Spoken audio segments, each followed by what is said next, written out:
जय हरि विष्णु। प्यारे भक्तों, शास्त्रों की बात जाने धर्म के साथ। आज हम बात कर रहे हैं एक ऐसे दिन की जो केवल एक तिथि नहीं बल्कि श्रद्धा, भक्ति और कृतज्ञता का भाव लेकर आता है।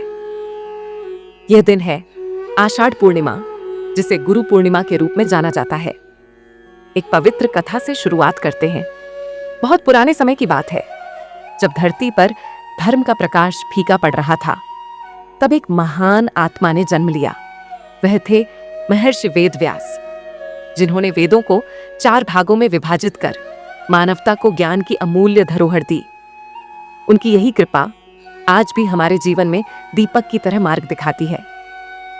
गुरु पूर्णिमा का यही दिन है जब हम अपने गुरुओं के चरणों में सिर झुकाकर उनके अरण को स्मरण करते हैं। कभी वेदव्यास के रूप में, तो कभी हमारे माता पिता, शिक्षक या आध्यात्मिक गुरुओं के रूप में। हर रूप में गुरु ही जीवन का आधार है। अब आइए जानते हैं आषाढ़ पूर्णिमा 2025 की संपूर्ण जानकारी। आषाढ़ पूर्णिमा 2025 कब है? पंचांग के अनुसार पूर्णिमा तिथि प्रारंभ होगी 10 जुलाई की रात 1:36 पर और समाप्त होगी 11 जुलाई की रात 2:06 पर। इसीलिए आषाढ़ पूर्णिमा का पर्व 10 जुलाई को मनाया जाएगा। पूजा का शुभ मुहूर्त ब्रह्म मुहूर्त सुबह 4:10 से 4:50 तक। अभिजीत मुहूर्त दोपहर 11:59 से 12:54 तक।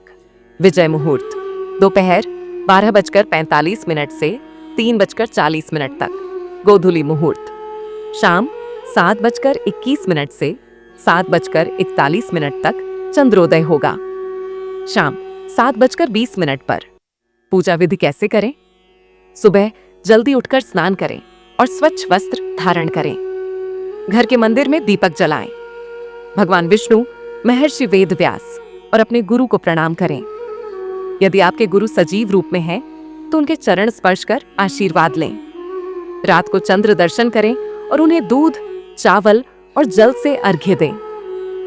इस दिन गुरु मंत्र या गायत्री मंत्र का जाप करें। यदि व्रत रखा है तो दिन भर फलाहार करें और अगले दिन व्रत का पारण करें। इस दिन का भावात्मक महत्व। गुरु पूर्णिमा केवल एक पर्व नहीं बल्कि हमारे जीवन में गुरु के अद्भुत स्थान को स्वीकारने और सम्मान देने का दिन है, जिसने हमें चलना सिखाया, बोलना सिखाया, जीवन के सत्य समझाए। उस गुरु के प्रति प्रेम और आभार व्यक्त करने का यह श्रेष्ठ अवसर है। महर्षि वेदव्यास जी के जन्म दिवस के रूप में मनाई जाने वाली यह पूर्णिमा हमें हमारे संस्कारों, जड़ों और ज्ञान की परंपरा से जोड़ती है। तो आइए इस गुरु पूर्णिमा पर हम सभी मिलकर अपने जीवन के गुरु को प्रणाम करें। उनके दिए मार्गदर्शन को अपने जीवन में आत्मसात करें और अज्ञान रूपी अंधकार से निकलकर ज्ञान के प्रकाश की ओर बढ़े। जय गुरुदेव।